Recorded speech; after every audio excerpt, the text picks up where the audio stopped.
Welcome to The Explainer. Today, we're diving into the career of Tom Brady, and we're going to try to figure out what exactly made him the greatest quarterback of all time. We'll look at the key moments, the stats, all of it to really understand what set him apart. So let's just jump right in with the number that says it all, 7. That's how many Super Bowls Tom Brady won. And to really let that sink in, 7 isn't just more than any other player.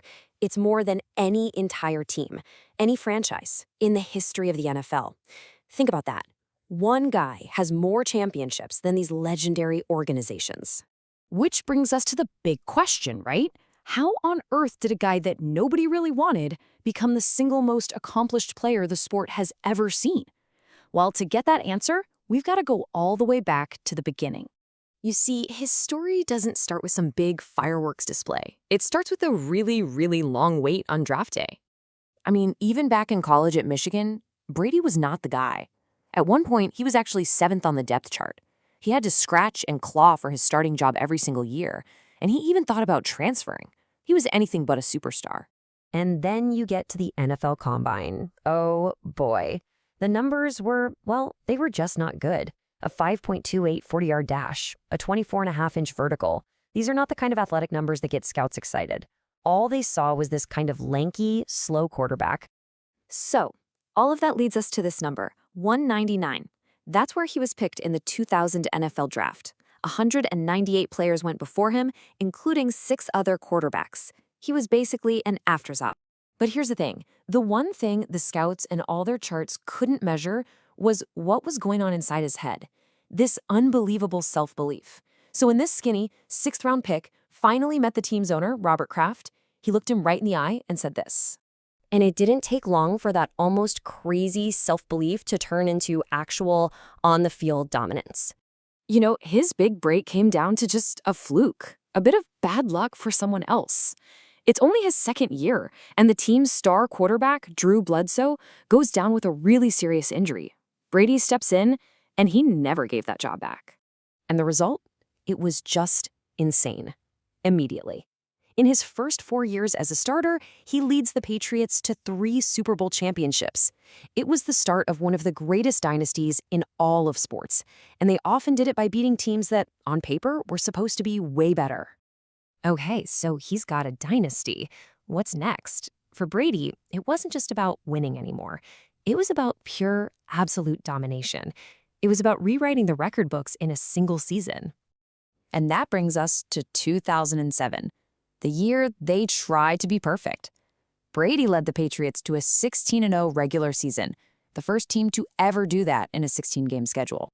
I mean, the stats from that season are just bonkers. He threw for a record 50 touchdowns, the offense just shattered scoring records, and he became the very first player to ever be named NFL MVP by a unanimous vote. It was flawless. But after all that, after going 18-0, the perfect season ended in the most crushing way possible. In one of the biggest upsets in the history of sports, they lost the Super Bowl to the New York Giants. It was a brutal, painful lesson. So years go by, he wins 3 more Super Bowls in New England. His legacy is rock solid, right? Well, at an age where pretty much everyone else is long retired, Brady decides to do something nobody thought he would. Start all over again somewhere else. And this is where the story gets kind of crazy. The guy just didn't age like a normal athlete. I mean, playing for 23 seasons at that high of a level in a sport this brutal is almost impossible. You could just see the journey here, from that college kid to the absolute grizzled veteran. Moving to Tampa Bay was the ultimate gamble. You know, everyone wondered, was it him or was it the coach and the system in New England? Well, he answered that question loud and clear. At 43 years old, he joined a new team and won them a Super Bowl in his very first year.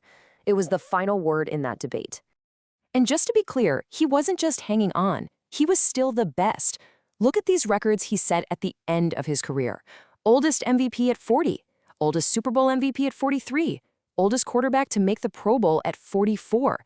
It's just unheard of. So when you take a step back and you put it all together, the early wins, the dominance in the middle, and this crazy longevity, the final numbers are just mind-blowing. Let's start with this one, 35. What's that? That's how many playoff games he won. To put that into perspective, Brady, by himself, won more playoff games than 28 entire NFL franchises have in their whole history.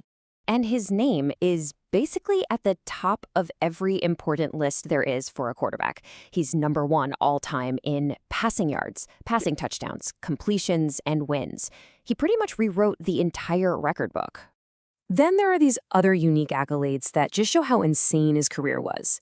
He was so good for so long that he was named to the All-Decade team for the 2000s and for the 2010s. It just shows a level of excellence across different eras that we've just never seen. So it all comes down to this, right? The story of the 199th pick who became the GOAT.